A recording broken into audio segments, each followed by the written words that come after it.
Você sabe que quando eu... primeiro que a galera pediu demais você vir aqui. Eu achei isso muito do caralho, de verdade. Fiquei muito feliz. Primeiro que eu te acho um cara foda. Obrigado. Segundo porque eu acho que tem hoje, talvez, um entendimento diferente de tudo que você fez. E eu acho que o público sacou muito isso. Eu abri para perguntas e muitas das pessoas, eu te diria que há 10 anos atrás, as perguntas teriam sido diferentes. Também acho. E foi algo que, felizmente, a história consertou, né? São aquelas injustiças históricas que você fala, porra, que legal que entenderam isso. Você sente um pouco isso? Que tem uma leitura diferente? Sempre souberam o quão longe você chegou. Mas a coisa do atrasado, a gente inevitavelmente tem que falar disso, não tem como não. Sim. Mas eu sinto que o público tem uma interpretação diferente disso. Eu tô certo ou tô errado? Não, você tá certo. Agora, o dia que eu tive a percepção disso foi quando a coisa da rede social começou a fluir. Eu fui o primeiro piloto no Twitter a ter mais de 1 milhão de seguidores, então começou-se a dizer em 40 palavras o que eu queria dizer. Ninguém estava dizendo mais por mim. Então, quando alguém falava alguma coisa, eu falava assim, não, desculpa, este é o meu texto, não é aquele que foi dito. Então, quando você tem dentro do teu país a própria casa para que você trabalha, que faz um programa de humor e que tira sarro perante certas situações, que a gente tira sarro mesmo, né, com o teu trabalho, você vai buscar coisas que são engraçadas. Eu sempre fui parte do humor. Eu sentava, juro para você, sentava com meu pai para ver a escolinha do professor Raimundo. Eu sempre fui do humor. Então o Jô Soares, o Chico Anísio, para mim era um meio da minha época que eu gostava desse tipo de humor. Mas aí, até o cara começar a fazer uma piada com algo que não é verdade, é um fator muito agressivo. Você está falando do Cacete Planeta. Isso, fica 11 anos né? Acho que foi isso que ficou. Mas o que você fala que não é verdade? Tipo de inventário? Que tipo de mentira? Não, porque você fica brincando com o negócio do atrasado, porque o cara chegou em segundo, entendeu? Aliás, o Rubinho chegou 6 minutos antes do horário, que quase não pegou o teste. Eu brinco com muita coisa. Inclusive, você é obrigado a chegar no horário, né? Porque senão o pessoal vai ficar te enchendo o saco. E assim, as pessoas, elas têm o direito de fazer a brincadeira. Claro.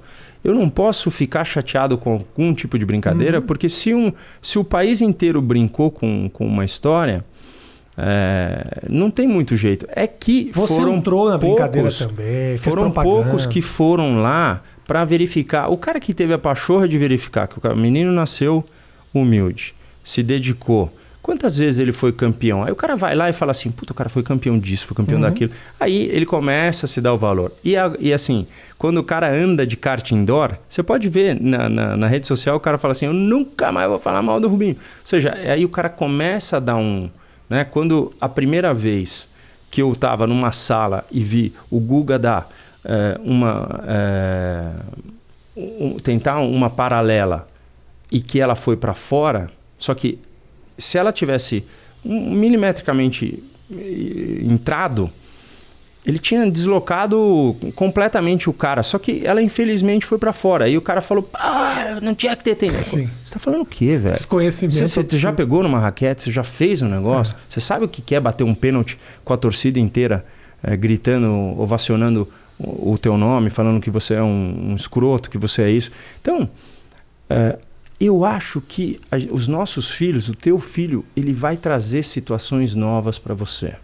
A forma como, por exemplo, por que ninguém brinca com os meus filhos? Porque eles colocaram um pingo, entendeu? Tipo assim, se você quer mostrando como que é o pai, como que não é. Eu tive a chance de mostrar o que eu sou. Eu sou brasileiro, eu gosto da pátria, eu tô atrás. Não gosto da política, mas eu entro da forma como é. Vou lá, eu voto, eu faço. E, cara, eu lutei para chegar onde eu tinha que chegar. Eu cheguei, né? E aí você vê esse contraste que é o Brasil, de uma desunião. Se todo mundo fosse um pouquinho mais unido, a gente não ia ficar brigando por religião, não ia brigar por política, não ia falar de futebol. Cara, se você é meu colega e você torce para outro time, a gente consegue ir, porque pode ser que empata, mas Se não empatar, um vai sair tirando sarro do outro. Mas essa é o valor da vida. Eu acho que tem, Rubinho, você pode dizer isso muito melhor do que eu. O brasileiro, ele tem um desprezo pelos ídolos. Assim. O ídolo brasileiro, o que é vitória para o brasileiro é algo muito questionável. Tem pessoas não muito vitoriosas que se transformam em grandes mitos e tem grandes vencedores que viram brincadeira, piada ou desprezo. Deu o caso especificamente, o pessoal super já entendeu essa história. Mas te falo, por exemplo, outro dia eu estava vendo. Pensa no Pelé, por exemplo. O Pelé é simplesmente um nome que você fala no deserto do Saara para um beduíno, Pelé, a pessoa sabe o que é o Pelé. Então assim, é um nome que é sinônimo do Brasil, é ídolo no mundo inteiro, aonde ele vai. O Pelé hoje, se quiser conversar com um presidente de qualquer país, ele senta e conversa. Só que o brasileiro hoje olha pro Pelé e fala: só fala merda. O cara só abre a boca para falar bobagem, o Pelé calado é um poeta. Porra, um cara, velho, eu sei a imagem da assinatura do Pelé. Olha que ponto isso. E o brasileiro é tirar Pelé, qualquer coisa. Aí morre e aí sim, vai ter lá uma bela de uma matéria. Então, é exatamente isso. Eu ia falar, eu no momento da Fórmula 1, eu tive a gratidão de receber o George Harrison do Beatles lá dentro do meu box. E ele falou assim: você é um nome muito forte. E eu falei: por quê? Ele falou assim: Barry é um instrumento, cello é outro. É verdade. Olha onde foi buscar. Então, as pessoas começam a dar valor por coisas que a gente nem imagina, né? Mas o que eu gostaria era exatamente isso. E eu falo toda hora. Não vamos esperar eu morrer para falar que eu era bom acertador, que era bom não sei o quê. E não é que eu quero que você fale bem de mim. Porque depois que eu aprendi que 33% das pessoas gostam, isso comigo, com você, com qualquer um, 33% não gostam e 33% não se importam. Desses 33%, você passa meio que a vida inteira tentando dar uma... ser neutro, assim, trazer ele para perto, tá? Mas, então, não é que eu quero que fale bem, mas é o que vai acontecer. Vocês vão esperar todo mundo morrer para que realmente o valor seja dado ou falado, né? Então, vamos reverenciar as pessoas em vida para que a gente possa ter uma vida melhor. Eu falo isso muito para os meus filhos. Não espere o daqui a pouco, se pode ser feito agora. Você tinha essa a gente estava falando sobre o que é a noção da vitória e da derrota, que é uma coisa muito pessoal, né? Sim. Você tinha essa noção quando você corria e ouvia essas críticas e tudo mais, ou realmente você naquele momento sentiu um pouco de ingratidão assim do povo? Não, Rafinha, o negócio é o seguinte: eu odeio perder até bolinha de gude, cara. Então, assim, como um bom brasileiro que não gosta de perder, eu também não gosto. Só que quando eu cheguei lá, o negócio é eu explicar e a pessoa fechar o olho, esperar 5 segundos antes de ter a emoção dela e falar assim: tá, eu entendo. O outro é eu falar e o cara fala assim: que chorão. O cara tá tentando... Foda entendeu? Mas inveja. As pessoas adoram falar inveja. Não, o cara falou: o outro cara fez isso. Eu quando cheguei, a pessoa pergunta pra mim: no contrato com a Ferrari, tinha alguma coisa escrita que você era o segundo piloto? Eu avisei a equipe: se tiver alguma coisa escrita, eu não quero. Eles falaram: não tem. Perfeito, tô dentro. Só que tinha no do Schumacher. No meu... Que era o quê? Mas que dizia o quê? O carro reserva, nunca era meu. Então, era dele. Só que não estava escrito no meu coisa que eu era o segundo. Entendi. Mas, efetivamente, eu era. Então, o que você faz com isso? Você tem que mostrar para eles que você é tão bom quanto para que eles te deem o valor. E foi isso que eu fiz durante o tempo. No meu terceiro, quarto ano de Ferrari, o Michael nem testava mais o carro, porque ele falava: o Rubens é melhor que eu para testar o carro, ele que vai conseguir evoluir muito mais. Então, hoje, o nego lá vai lá, pega lá um carinha que tem grana e bota lá para andar na equipe. E aí, o que acontece? Quando você testa um microfone... O meu microfone é tipo A e o teu é B. Tá. Eles são muito parecidos, tá? O preço é muito parecido, mas pode ser que na tonalidade, para aquilo que você precisa, o B é melhor. Se você não souber decidir em 5 segundos, com uma volta de conhecimento, pode ser que você fique com A e depois você não venha conhecer o C, você não venha conhecer o D.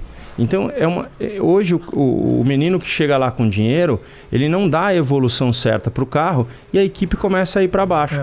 E o cara precisa de dinheiro. Aí ele pega outro com dinheiro que não tem o conhecimento. É um ciclo. E vai indo, entendeu? Então, o que a gente tinha na Ferrari, hoje o cara fala assim, pô, todos os campeonatos de construtor que eles ganharam, né? Porque o Schumacher foi campeão e tal. Mas era um conjunto, né? E aí você fala, pô, mas você se sente injustiçado perante o público? Não, porque eu deito a cabeça no travesseiro e eu tenho essa tranquilidade de saber que eu dei meu 100%. Sempre teve essa tranquilidade? Eu não tive sempre, não. Isso foi como eu falei no começo, o processo todo de autoconhecimento era disso também. Porque eu falava, poxa, no começo eu falava, que injustiça, cara. Eu sou muito brasileiro, cara. O cara não me conhece para falar essa porcaria que tá falando. Então, que triste. Eu me sentia triste. Até eu entender que quem que tinha que dar o valor mesmo para mim era eu antes de tudo. A partir do momento que eu dei, foi a hora que houve uma reviravolta e que o cara, entendeu? Se o cara tem coragem de brincar na minha cara, assim, e ele não ficar sem graça, ele é um cara muito bom. A gente tem que contratar ele para, mas assim, são 2 em 1 milhão, entendeu? Eu te confesso que a piada do Rubinho, essa piada, para mim, ela morreu rápido. Eu já entrevistei muita gente que eu falo, puta, te sacaneei a vida inteira. Mas eu acho que ficou uma piada tão manjada. Pra mim, a minha opção de não fazer a piada do Rubinho não era pelo respeito à carreira do Rubinho, que eu desconhecia, porque, sinceramente, o automobilismo nunca foi minha coisa. Eu jogo basquete. Mas pra mim, a piada manjada sempre foi. E o Caceta e Planeta é uma piada que fez pra caralho. Depois que eu fui entender, quando eu fui te entrevistar a primeira vez, que eu fui ver, porra, olha aqui o que tem.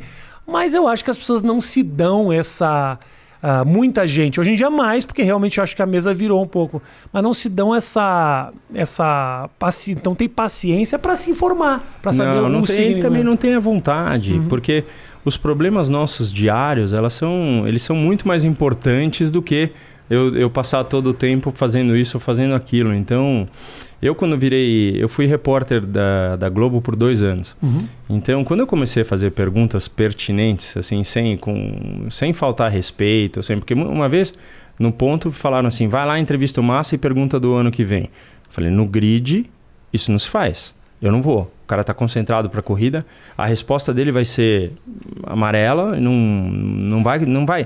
Aí o cara falou, não, você precisa... Eu falei, eu não vou, você pode me mandar embora, mas eu não vou. Então, tem certos processos que você tem que ter, porque é só com um cara que já passou pelo que a pessoa está passando, ele tem como avaliar a situação. Então, com o basquete, por exemplo, você saberia avaliar um momento de ingresso ou não, entendeu? Mas é o teu ponto. O cara expulso de quadra, eu vou lá entrevistar ele para saber o que aconteceu. Porra, não faria isso de jeito nenhum. Então é muito isso. Eu acho que a gente, na vida, são poucos aqueles que têm paz no coração com as atitudes, né?